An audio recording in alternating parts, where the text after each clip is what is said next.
Admiral Corvin stood before the massive, holographic display in the command center of the Zeltharian Imperial Fleet.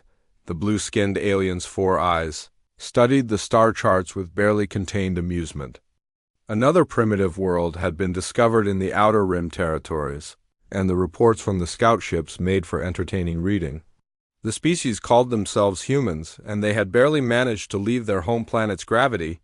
Well, their ships looked like metal boxes welded together by children, and their weapons appeared to be nothing more than chemical propulsion systems that any civilized species had abandoned thousands of years ago.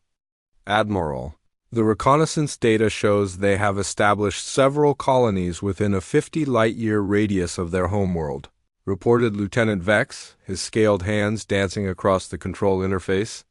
Their population appears to be roughly 12 billion across all settlements. Typical carbon-based life forms with standard biological limitations.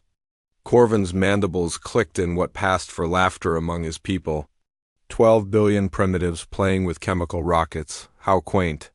I assume they still use nuclear fission for power generation and have not discovered proper energy manipulation techniques. Correct, Admiral. Our analysts believe they pose no threat to Imperial expansion in that sector. The recommended course of action is standard integration protocol with minimal resistance expected. The Zeltharian Empire had conquered 47 different species across 3 spiral arms of the galaxy. Each conquest followed the same predictable pattern. First came the scout ships to assess technological capabilities and population centers. Then the diplomatic envoys would arrive with surrender terms that gave the conquered species the choice between peaceful integration into the Empire or complete annihilation. Most chose integration after witnessing a demonstration of Imperial firepower. Those few that chose resistance rarely lasted more than a few planetary rotations before their primitive weapons proved utterly useless against energy shields and plasma weaponry. Meanwhile, 93 light-years away in the Sol system, Captain Jake Morrison walked through the cramped corridors of the UNS Liberty. The ship had been humanity's first serious attempt at building a deep space combat vessel, and it showed every mark of human engineering philosophy. Where alien ships featured smooth curves and elegant lines, the Liberty looked like someone had taken a submarine and bolted rocket engines to the back. Pipes and conduits ran openly along the walls, and every surface showed signs of constant maintenance and modification. "Captain, we've got incoming transmissions from Earth Command," called Ryan Palmer from the communications station. The young officer's face showed the strain of 3 months in deep space, but his voice remained steady. "They're asking for status updates on the new modifications." Morrison nodded and made his way to the bridge. At 35 years old, he had spent his entire adult life in space, first as a mining ship pilot and later as one of the first officers in humanity's newly formed Space Navy. Unlike the career military officers from Earth's various nations, Morrison understood that space combat would be nothing like the naval battles of old. Out here, there was no up or down, no wind or weather to consider, only physics, engineering, and the will to survive. "Lisa, how are those modifications coming along?" Morrison asked as he settled into the captain's chair. Chief Engineer Lisa Rodriguez looked up from her tablet, grease stains marking her uniform and her dark hair pulled back in a practical ponytail. "We've got the new kinetic accelerators installed on all forward batteries, Captain. The targeting computers are still giving us trouble, but I think we can work around that with manual firing solutions. The real question is whether the power systems can handle the energy draw when we fire a full salvo." Dr. Alex Turner, the ship's science officer, turned from his station with obvious excitement. "The theoretical calculations are sound. Lisa, if we can accelerate a tungsten projectile to even a fraction of light speed, the kinetic energy release will exceed anything these aliens have likely encountered. Their energy-based defensive systems are designed to dissipate heat and electromagnetic radiation, not absorb the impact of solid matter traveling at relativistic velocities." Morrison studied the weapon specifications on his display. Humanity had always been good at finding new ways to throw rocks at their enemies, And these new railguns were simply the latest evolution of that ancient art, while other species had moved beyond kinetic weapons in favor of energy-based systems. Humans had stuck with the basic principle that hitting something really hard with a really heavy object would break it. "Sir, we're receiving a priority transmission from Fleet Command," Palmer announced. "Admiral Hayes wants to speak with you directly." Morrison accepted the transmission, and the weathered face of Admiral Patricia Hayes appeared on the main screen. "Jake, we've got movement in the outer system. Long-range sensors are picking up unidentified ships approaching from the direction of Proxima Centauri. They're not broadcasting any identification signals, and their drive signatures don't match anything in our database." "How many ships, Admiral?"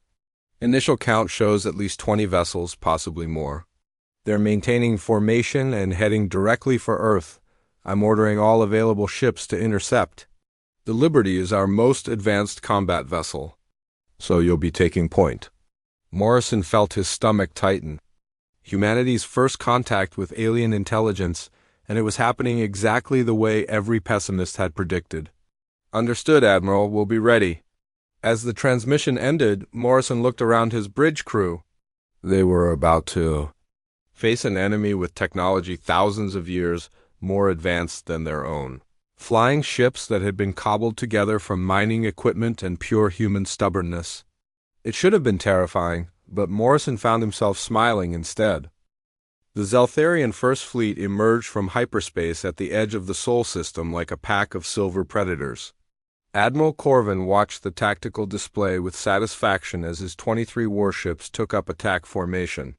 Each vessel stretched over 2 kilometers in length, their hulls gleaming with the blue-white energy fields that served as both propulsion and defensive systems. The flagship Eternal Dominion alone carried enough firepower to sterilize a planet's surface. And Corvin expected this primitive species to surrender the moment they witnessed such overwhelming technological superiority. "Admiral, we are detecting several small vessels approaching our position," reported the sensor operator. "They appear to be primitive reaction drive ships with minimal energy signatures."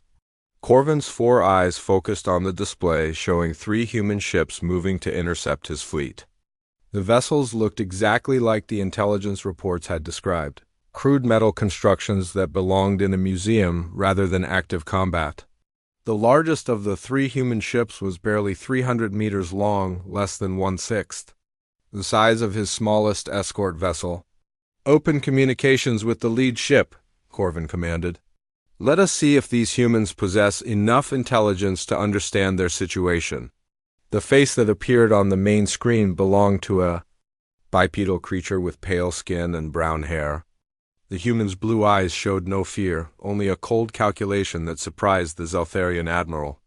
"I am Captain Jake Morrison of the United Nations ship Liberty. You have entered human space without permission and are ordered to withdraw immediately." Corvin's mandibles clicked in amusement. "I am Admiral Corvin of the Zeltharian Imperial Fleet. Your species is now under the protection of the Empire. Surrender your vessels and prepare for integration protocols, or face the consequences of resistance." Morrison's expression did not change. "I don't think so, Admiral. This is your final warning to leave our space." The audacity of the primitive creature speaking to him as an equal caused Corvin's temper to flare. "You dare threaten the Imperial Fleet with your primitive toys? Observe the futility of resistance." He turned to his weapons officer. "Target the lead human vessel. 1 plasma burst should be sufficient to demonstrate our superiority." The Eternal Dominion's main plasma cannon swiveled toward the Liberty and fired a beam of superheated energy. That could have vaporized a small moon. The blast struck the human ship's forward shields and dissipated harmlessly against what appeared to be conventional electromagnetic barriers. Corvin frowned. The humans had better defensive technology than expected, but it would only delay the inevitable. "Their shields are holding, Admiral," reported the weapons officer with obvious confusion. "Shall I increase power to maximum yield?" Before Corvin could respond, the Liberty's forward section erupted with brilliant flashes of light. The Admiral's trained eye recognized muzzle flashes from some kind of kinetic weapon system. but the projectiles were moving far too fast for conventional chemical propulsion. His tactical computer registered velocities approaching 15% of light speed. "Evasive maneuvers!" Corvin shouted, but the Eternal Dominion was too massive to change course quickly. The first tungsten projectile struck the ship's port. Energy shield and punched through it like it was made of paper. The second projectile hit the hull directly, tearing through 30 meters of advanced composite armor. Before exploding somewhere deep inside the ship's interior, alarms blared throughout the command center as damage reports flooded in. "Hull breach on decks 15 through 23, called the damage control officer. "We've lost main power to the port weapon batteries and the secondary shield generators are offline." Corvin stared at the tactical display in disbelief. A single salvo from a primitive human warship had inflicted more damage on his flagship than most enemy fleets managed during entire battles. How is this possible? Their projectiles should not be able to penetrate our energy barriers. Dr. Alex Turner aboard the Liberty watched his instruments with growing excitement as the alien ship reeled from their first strike. "Captain, their shields are designed to dissipate energy-based attacks by converting incoming radiation into harmless heat. But they can't dissipate kinetic energy the same way. A solid object moving at relativistic speed carries too much momentum to be stopped by an energy field." Morrison nodded grimly. "Lisa, can you give me another salvo like that?" Chief Engineer Lisa Rodriguez was already working at her station, rerouting power from non-essential systems to the railgun capacitors. "Charging now, Captain. We'll have full power in 30 seconds. The two smaller human ships, UNS Defiance and UNS Courage, had spread out to attack the Zeltharian escorts. Their railguns were smaller than the Liberty's main batteries, but they proved just as effective against alien technology. The escort ship Void Hunter took 3 direct hits and exploded in a brilliant flash of plasma as its reactor core breached. A second escort, the Starpiercer, lost its forward sections to a barrage of kinetic projectiles and began venting atmosphere into space. "Admiral, we have lost 2 ships and 3 more reporting critical damage," the fleet tactical officer announced with barely controlled panic in his voice. "Recommend immediate withdrawal to hyperspace." Corvin's pride warred with tactical necessity as he watched his supposedly invincible fleet being torn apart by primitive kinetic weapons. The humans were using physics against them in ways that no civilized species had attempted for millennia. Energy shields, plasma cannons, and antimatter warheads were the tools of modern warfare, not chunks of metal fired from magnetic accelerators. "Sir, the human vessels are pursuing us," reported the sensor operator. "They're attempting to flank our remaining ships." The Liberty had moved with surprising agility for such a crude-looking vessel, positioning itself between the Zeltharian fleet and the outer system. Morrison's tactical display showed the alien ships beginning to retreat toward the edge of the gravity well where they could safely jump to hyperspace. "Ryan, broadcast this message on all frequencies," Morrison ordered. "Tell them that any Imperial ship that returns to this system will be destroyed without warning. Make sure they understand that Earth is under human protection, and we don't take kindly to uninvited guests." As the surviving Zeltharian ships limped away toward hyperspace, Admiral Corvin found himself facing the unthinkable. His technologically superior fleet had been defeated by primitive humans using weapons that any civilized species would consider obsolete. The implications were staggering. If these humans could defeat Imperial technology with kinetic weapons, what other surprises might they have in store? "Set course for the nearest Imperial base," Corvin commanded, his voice heavy with the weight of failure. "And prepare a full tactical analysis for High Command. They need to know that these humans are not the primitive species we expected." The Eternal Dominion and its surviving escorts jumped to hyperspace, leaving behind the wreckage of 3 Imperial warships and the sobering knowledge that humanity had just announced its presence to the galaxy in the most dramatic way possible. Captain Jake Morrison stood on the bridge of the Liberty as his ship pursued the retreating Zeltharian fleet through the vast emptiness between star systems. The alien vessels had jumped to hyperspace, but their destination was not difficult. to predict. Intelligence reports suggested they would likely regroup at one of the outer colonies before mounting another attack, and Morrison was determined not to give them that opportunity. "Ryan, what are you picking up from their communications?" Morrison asked his communications officer. Ryan Palmer adjusted his headset and frowned at his displays. "I'm getting fragments of their transmissions, Captain. Their encryption is pretty advanced, but I'm picking up references to something called New Geneva. Based on the star charts, that's one of our colonies about 40 light-years from here." Dr. Alex Turner looked up from his science station with alarm. "New Geneva has a population of nearly 2 million civilians, Captain. If the Imperial fleet attacks that colony, the casualties will be catastrophic." Morrison felt his jaw tighten. The Zaltharian Empire had just learned that humans were not the primitive species they had expected, but that knowledge might make them even more dangerous. A wounded predator was often the most vicious, and Morrison had no doubt that Admiral Corvin would be looking for an easy target to restore his damaged pride. "Lisa, can we beat them to New Geneva?" Morrison asked his chief engineer. Lisa Rodriguez was already running calculations on her tablet. "If we push the engines to maximum output and take a direct route through hyperspace, we might arrive a few hours before they do. But the ship's not designed for extended high-speed travel, Captain. We'll be burning through our fuel reserves pretty quickly." "Do it," Morrison ordered. "And while we're in transit, I want you to work on something special. Those mining drones at New Geneva, can we modify them for combat use?" Rodriguez's eyes lit up with understanding. "You want to turn asteroid mining equipment into weapons platforms? Captain, that's either brilliant or completely insane." "In my experience, the two are often the same thing," Morrison replied with a grim smile. The Liberty jumped to hyperspace, racing through the twisted dimensions of faster-than-light travel toward the New Geneva system. Meanwhile, in the colony's orbital facilities, Colonel Diana Brooks received the priority transmission from Earth Command with growing concern. As the Colonial Defense Coordinator, she was responsible for protecting 2 million civilians with resources that were never intended for military action. "How long do we have?" asked Commander Greg Foster, the colony's senior pilot. His squadron of 12 atmospheric fighters had been designed for patrol duty and search and rescue operations, not combat against alien warships.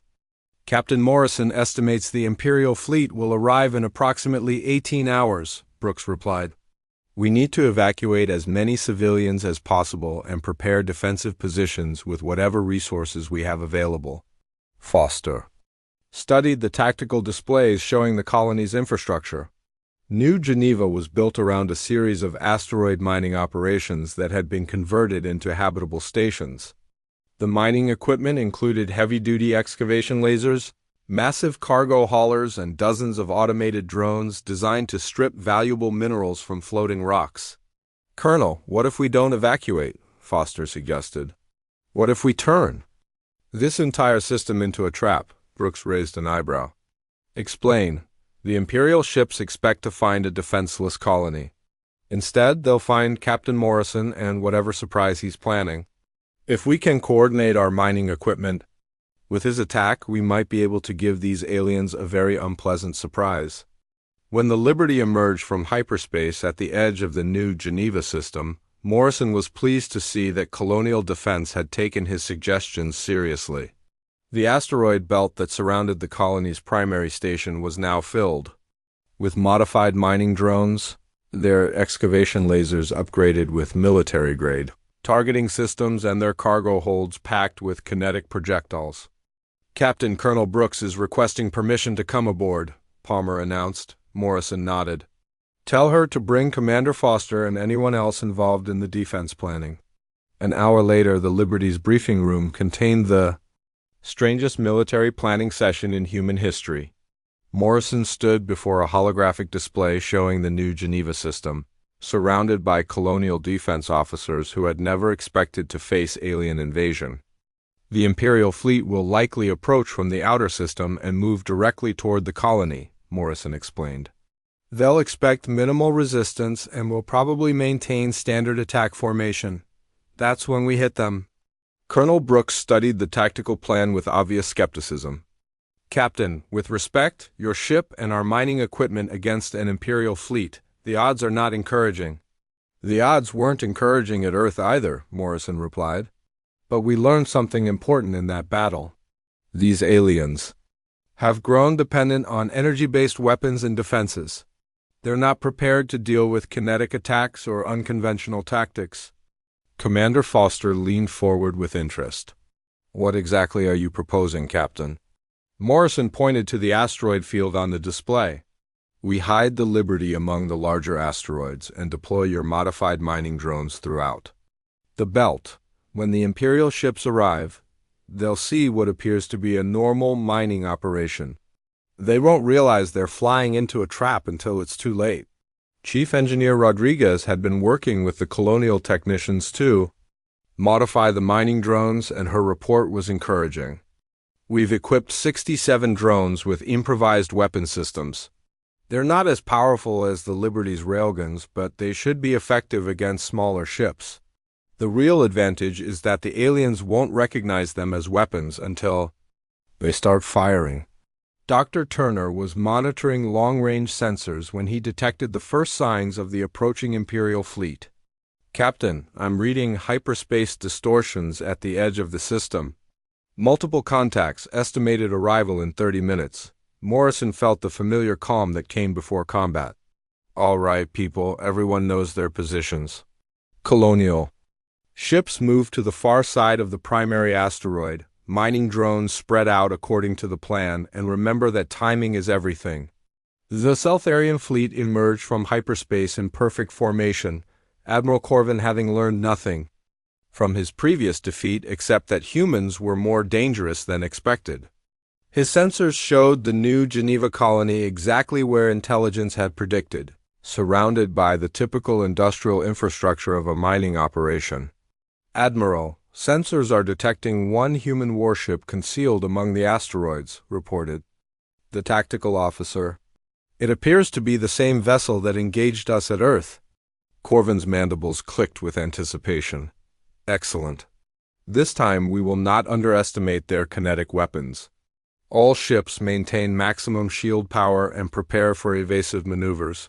What the Admiral did not detect were the 67 mining drones drifting silently among the asteroids, their passive sensors locked onto the approaching Imperial ships.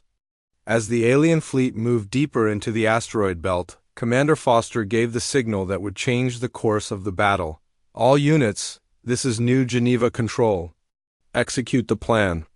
The asteroid belt exploded into action as mining drones revealed their true nature. Excavation lasers designed to cut through solid rock proved surprisingly effective against alien hull armor, while improvised railguns fired streams of metal debris at velocities that made even military-grade shields useless.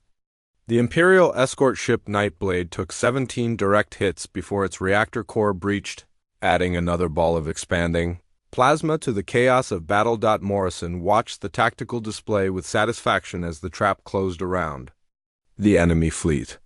Lisa, target the flagship with our main batteries. Let's see if Admiral Corvin is ready for round 2.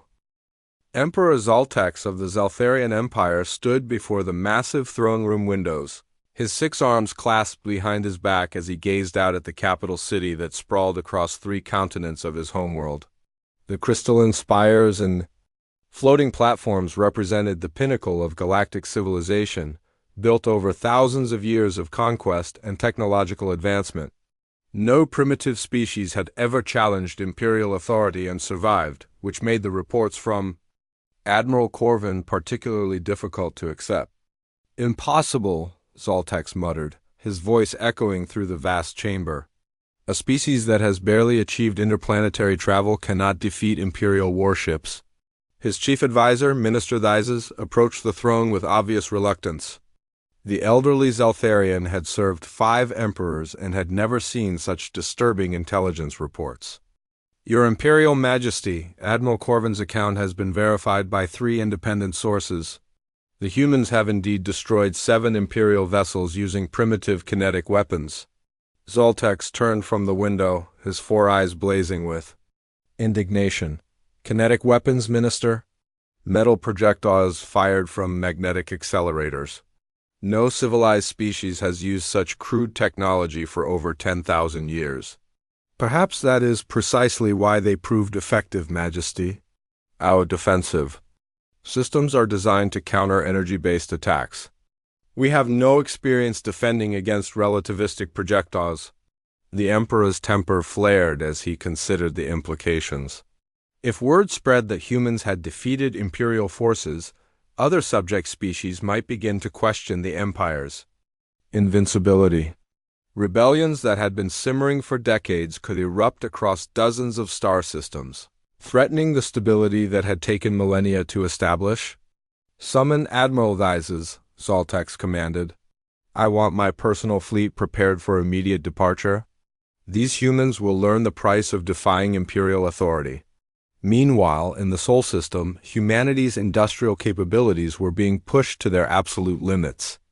Every shipyard from Earth to the outer colonies had been converted to military production, and the orbital factories that had once built mining vessels and cargo haulers were now producing weapons of war. Chief Engineer Lisa Rodriguez stood in the primary construction bay of the Luna shipyards, watching teams of workers assemble the first of the new Hammer-class destroyers. The ship was a testament to human engineering philosophy, functional, efficient, and absolutely lethal. Where Zeltharian vessels relied on exotic energy fields and complex defensive matrices, the Hammer-class carried enough kinetic firepower to shatter a moon. "How many can we have ready within the month?" asked Admiral Patricia Hayes. Studying the construction schedules on her tablet, Rodriguez wiped grease from her hands and consulted her own notes. 37 ships are already in final assembly, with another 63 in various stages of construction. If we can maintain current production rates, we'll have over 200 vessels ready for combat within 6 weeks. "That assumes we have 6 weeks," Hayes replied grimly. "Intelligence suggests the Empire is preparing a major offensive. They won't make the same mistakes Admiral Corvin made." Rodriguez nodded. "The new ships are equipped with improved railgun systems and better targeting computers. We've also added defensive measures based on what we learned from the previous engagements. The aliens might have superior technology, but we're learning to use their expectations against them." Dr. Alex Turner had been working around the clock with teams of scientists to analyze captured Zeltharian technology. His laboratory aboard the research station Galileo was filled with alien debris recovered from the destroyed Imperial ships, and each piece revealed new insights into how the enemy thought about warfare.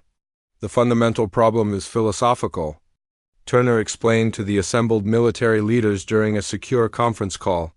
"The Zeltharians and most other advanced species have moved beyond kinetic weapons because they consider them primitive and inefficient. Their entire military doctrine is based on energy manipulation and exotic physics." Captain Morrison, now commanding a small task force of human ships, listened to the briefing from the Bridge of the Liberty. "So they're fighting the war they expect to fight, not the war we're actually fighting?" "Exactly," Turner confirmed. "Their ships are marvels of engineering when it comes to energy-based combat, but they're vulnerable to attacks they never expected to face. It's like bringing a laser sword to a gunfight." Admiral Theises of the Zeltharian Empire received his orders with the grim satisfaction of a professional soldier. Unlike Admiral Corvin, who had been promoted through political connections and court intrigue, Theises had earned his rank through 3 centuries of successful campaigns against rebellious species. His personal fleet consisted of 200 warships, including the massive dreadnought Cosmic Fury, which carried enough firepower to sterilize entire star systems. "Admiral, the fleet is assembled and ready for departure," reported Captain Vex, Tice's chief of staff. "All ships are equipped with the new defensive protocols designed to counter kinetic attacks." Theises studied the tactical analyses of the human engagements, noting the unconventional tactics and improvised weapons that had proven so effective against Imperial forces. "These humans fight like cornered animals," he observed. "Desperate, unpredictable, and far more dangerous than their primitive technology would suggest." "Shall we implement the standard integration protocol upon arrival, Admiral?" No, Thyses replied after a long moment of consideration. These creatures have already proven they will not submit to Imperial authority.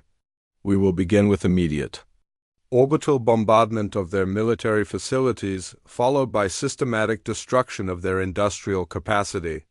Only when they are completely helpless will we offer terms of surrender. The Imperial fleet jumped to hyperspace, carrying with it the combined military might of the most powerful empire in the galaxy. 200 ships armed with weapons that could crack planets were moving toward Earth with the intent of demonstrating the futility of resistance. Back on Earth, Captain Morrison received new orders that would take him far from the Sol system. Intelligence had identified several Imperial supply bases in the outer territories, and Morrison's task force was being sent to conduct what military planners euphemistically called aggressive reconnaissance. Jake, I know you'd prefer to stay and defend Earth, Admiral Hayes explained during their final briefing, but we need to hit the Empire where they don't expect it. While they're focused on our homeworld, you'll be disrupting their supply lines and gathering intelligence on their overall strategy. Morrison understood the logic, but leaving Earth felt like abandoning his duty. Admiral, if this admiralizes is as dangerous as the reports suggest, you're going to need every ship you can get. We'll have the new Hammer-class destroyers and whatever surprises our engineers can come up with, Hayes assured him. Your job is to make sure the Empire learns that attacking humanity comes with consequences they haven't considered. As Morrison's task force prepared to depart for the outer territories, the residents of Earth could see the orbital shipyards working around the clock to prepare for the coming battle. The night sky glowed with the light of industrial activity as humanity prepared to face an enemy that controlled half the galaxy. The stage was set for a confrontation that would determine whether humanity would join the ranks of conquered species or establish itself as a power that even the mighty Zeltharian Empire would be forced to respect. The Kepler system had never seen anything like the massive fleet that emerged from hyperspace near its outer planets. Admiral Thyses commanded 200 of the Empire's finest warships, their hulls gleaming with the distinctive blue energy fields that marked Zeltharian military vessels. The dreadnought Cosmic Fury alone was larger than most space stations, its weapons capable of reducing planets to cosmic dust. This was the Empire's answer to human defiance, a demonstration of power that would end the rebellion before it could spread to other species. Admiral long-range sensors are detecting human vessels in the inner system, reported the tactical officer aboard the Cosmic Fury. Initial count shows approximately 50 ships in defensive formation around the fourth planet. Thyses studied the sensor data with growing confidence. 50 primitive human ships against 200. Imperial warships represented odds that even desperate courage could not overcome. The humans had been fortunate in their previous engagements, catching Imperial forces off guard with unconventional tactics, but this time the Empire was prepared for kinetic weapons and improvised strategies. Maintain standard attack formation and advance toward the human fleet, Thyses ordered. All ships are to target military vessels first, then proceed with orbital bombardment of their industrial facilities. These humans will learn that defying the Empire carries consequences beyond their imagination. Captain Morrison stood on the bridge of the Liberty, now serving as the flagship for humanity's largest space fleet. The 50 ships under his command represented everything Earth could muster for this decisive battle. The new Hammer-class destroyers formed the backbone of the fleet, their sleek hulls bristling with railgun batteries and defensive systems designed specifically to counter Imperial technology. Admiral Morrison, we're receiving telemetry from our advanced scouts, reported Ryan Palmer, who had been promoted to Chief Communications Officer following Morrison's elevation to Fleet Command. The Imperial fleet is massive, sir, our preliminary count shows over 200 vessels, including several ships that are larger than anything in our database. Morrison felt the weight of command settle on his shoulders as he studied the tactical display. Humanity's survival now depended on the decisions he made in the coming hours, and the odds were more overwhelming than anything they had faced before. Dr. Turner, what's the status on our new defensive systems? Morrison asked. Dr. Alex Turner looked up from his science station with a mixture of excitement and nervousness. The Artificial Intelligence Coordination System is online, Admiral. All ships in the fleet are now linked through quantum communication channels, allowing for instantaneous tactical coordination. It's like having 50 ships operating as a single organism. The AI system represented humanity's greatest technological breakthrough, developed by teams of scientists working around the clock to find advantages that could overcome Imperial superiority. Unlike the aliens, who relied on rigid command structures and predictable tactics, the human fleet could adapt and respond to changing conditions with the speed of electronic thought. Pilot Sarah Kim led the first squadron of the new Raptor-class fighters as they launched from the carrier in Yorktown. The fighters were designed around human physiology, capable of acceleration and maneuvering that would kill most alien species. Where Imperial pilots were limited by their biology, humans had learned to embrace the brutal physics of space combat. All fighters, this is Raptor Leader, Kim announced over the squadron frequency. Remember your training and trust your equipment. These aliens might have better technology, but they don't have better pilots. The Imperial fleet advanced in perfect formation, their ships maintaining precise distances and synchronized movements. That spoke of thousands of years of military tradition. Admiral Dices watched the approaching human fleet with satisfaction, noting their chaotic arrangement and apparent lack of coordination. The humans appeared to be deploying their vessels randomly, observed Captain Vex. Their formation shows no understanding of proper military doctrine. What the Imperial officers did not realize was that the human fleet's apparent disorder was actually a sophisticated deployment pattern managed by the AI coordination system. Each ship was positioned to maximize overlapping fields of fire while maintaining the flexibility to respond instantly to changing tactical conditions. Lieutenant Brad Chun, serving as tactical officer aboard the destroyer UNS Atlanta, watched his displays as the enemy fleet came within range of their weapons. Admiral, we have firing solutions on the lead Imperial ships. All vessels report ready to engage. Morrison took a deep breath and gave the order that would begin humanity's greatest battle. All ships, open fire. The human fleet erupted in coordinated violence as 50 ships fired their railgun batteries simultaneously. Thousands of tungsten projectiles streaked across space at relativistic velocities, their kinetic energy representing the combined industrial output of human civilization. The Imperial fleet's energy shields, designed to dissipate plasma and laser fire, proved utterly useless against solid matter traveling at 15% of light speed. Admiral Dices watched in horror as his lead ships disappeared in explosions of vaporized metal and escaping atmosphere. The cruiser Star Destroyer took 37 direct hits and simply ceased to exist, its matter scattered across several cubic kilometers of space. 3 more ships suffered critical damage before the Imperial fleet could even respond to the attack. Impossible, Dices breathed. How are they achieving such accuracy at this range? The answer lay in the AI coordination system that linked every human ship, allowing them to share targeting data and coordinate their fire with precision that no organic mind could match. Where individual ships might miss their targets, the fleet, as a whole, created overlapping kill zones that made evasion nearly impossible. Admiral, we're losing ships faster than our weapons can acquire targets, reported the tactical officer with barely controlled panic. The humans are using some kind of coordinated targeting system. Sarah Kim's fighter squadron dove through the chaos of the main battle, their small size and extreme maneuverability allowing them to attack Imperial ships from unexpected angles.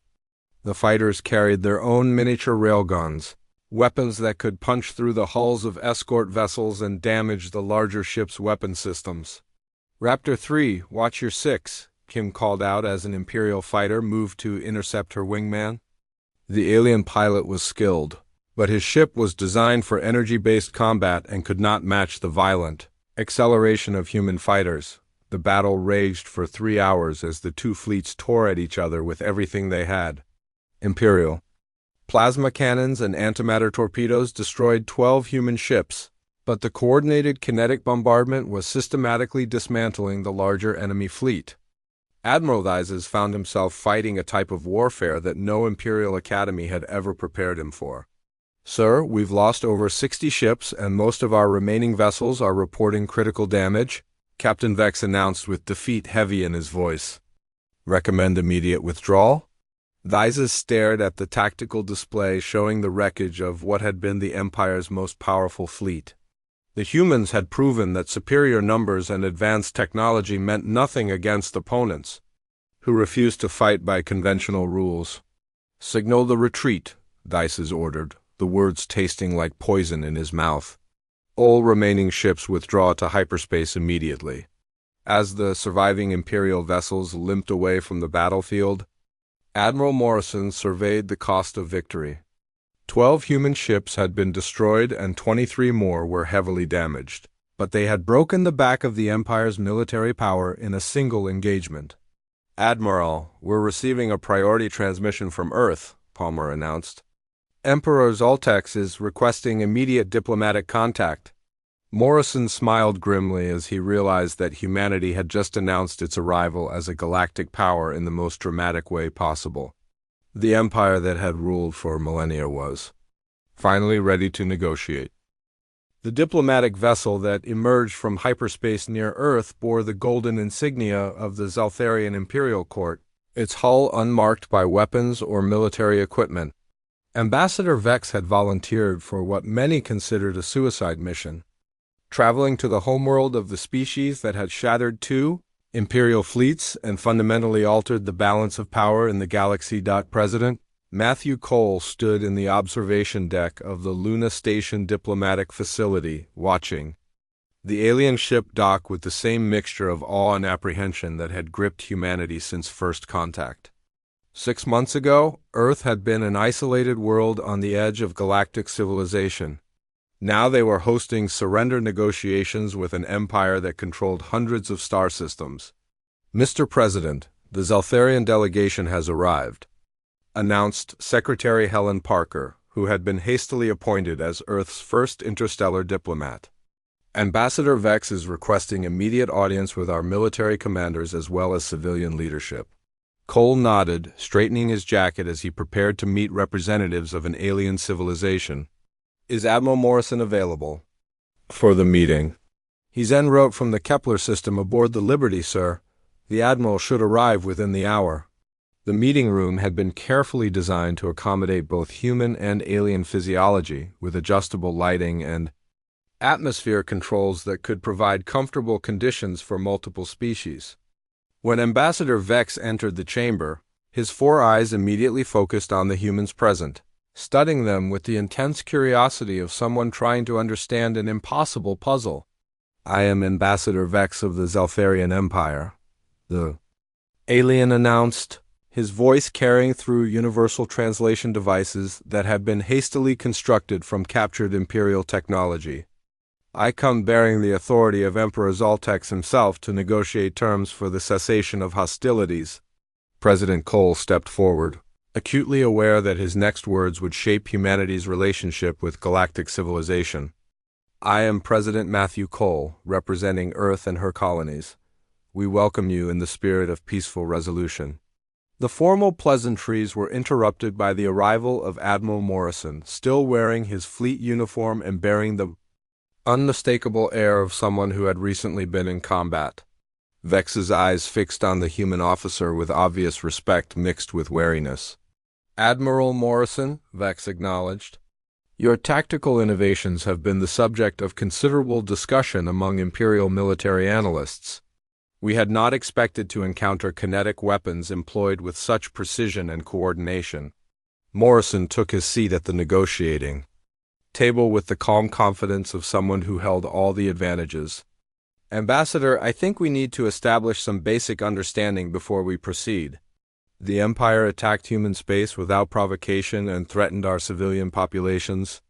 Any negotiations must begin with acknowledgement of Imperial responsibility for these acts of aggression." Vex's mandibles clicked in what Morrison had learned was a sign of discomfort among the Zaltharian species. Admiral, the Empire has maintained order across 3 spiral arms for over 10,000 years. Integration of new species into Imperial structure is standard protocol for maintaining galactic stability. Integration, Secretary Parker interjected with barely controlled anger. You mean conquest and subjugation? Ambassador, humanity will never accept Imperial authority over our worlds or our people. The alien diplomat was quiet for a long moment, consulting data tablets that showed the devastating losses his people had suffered in their encounters with human forces. The numbers told a story that no Imperial leader wanted to acknowledge. 7 ships lost in the first engagement, 12 more destroyed at New Geneva, and over 60 vessels eliminated in the Kepler system battle. For an empire accustomed to easy victories against primitive species, these losses represented a catastrophic failure of military doctrine. What terms would humanity consider acceptable? Vex asked finally. President Cole had spent weeks working with his advisors to develop a negotiating position that would protect human interests while avoiding unnecessary conflict with other galactic powers. Complete Imperial withdrawal from all human systems, recognition of human sovereignty over our existing territories, and establishment of formal diplomatic relations based on mutual respect rather than domination. The Emperor will never agree to such terms, Vex replied immediately. To grant independence to a newly contacted species would encourage rebellion among dozens of subject worlds. The Empire would collapse within a generation. Morrison leaned forward with a slight smile.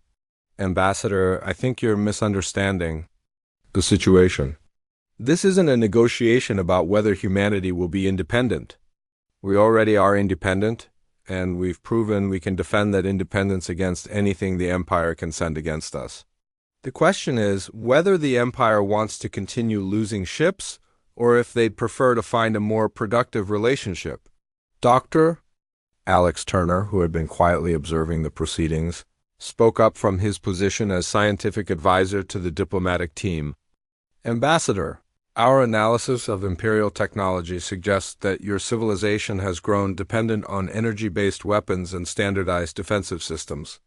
You've optimized your military for fighting other advanced species who use similar technologies, but humanity took a different evolutionary path. Vex studied the human scientist with obvious curiosity. Explain. Turner activated a holographic display showing comparative weapon systems and tactical analyses. While other species moved beyond kinetic weapons because they considered them primitive, humans continued to develop them because they were effective. We've also maintained our biological advantages for space combat, where other species rely on artificial systems to compensate for their physical limitations. You're saying that your primitiveness is actually an advantage, Vex observed. I'm saying that diversity of approach creates unexpected capabilities, Turner corrected. The Empire has become so standardized that you can't adapt to opponents who don't follow your established patterns. Ambassador Vex spent several minutes reviewing his data before speaking again. If the Empire were to recognize human independence and establish formal diplomatic relations, what assurances could you provide regarding our other territorial holdings? Secretary Parker had anticipated this question. Humanity has no interest in Imperial territory or in encouraging rebellions among your subject species. We want to be left alone to develop our own civilization. However, any future Imperial aggression against human worlds will be met with the same response you've already experienced.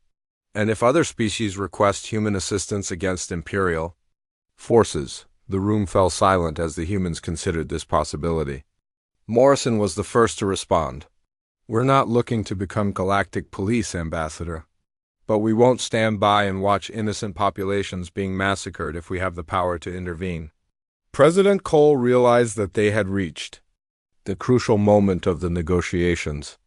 Ambassador Vex, I think it's time for plain speaking. The Empire can choose to treat humanity as an equal partner in galactic affairs, or you can continue to treat us as a threat to be eliminated. 1. Path leads to mutual benefit and peaceful coexistence. The other path leads to the continued destruction of Imperial fleets. Vex was quiet for nearly 10 minutes. undoubtedly communicating with his superiors through some form of faster-than-light communication system. When he finally spoke, his voice carried the weight of historical significance. Emperor Zoltex has authorized me to negotiate a formal treaty recognizing human sovereignty over your current territorial holdings. In exchange, humanity agrees to limit military expansion beyond your existing colonies and to provide advance notification of any technological developments that might affect galactic security. Morrison found himself surprised by the reasonableness of the offer. What about trade relations and cultural exchange? The Empire is prepared to offer full diplomatic status, including trade agreements and cultural exchange programs. However, any human military technology deemed potentially destabilizing will be subject to joint oversight. Secretary Parker looked to President Cole, who nodded slowly. Ambassador, I think we have the basis for an agreement. As the negotiations continued into the evening, both sides worked to establish the framework for humanity's entrance into galactic civilization. The Zeltharian Empire, which had ruled through military supremacy for millennia, was learning to accommodate a species that refused to be conquered. Humanity, which had spent its entire history fighting among themselves, was discovering that their greatest strength lay not in their weapons or technology, but in their absolute refusal to give up when faced with impossible odds. The treaty that emerged from those negotiations would reshape galactic politics for generations to come, establishing humanity not as another subject species, but as an equal partner in the vast community of intelligent life that filled the stars.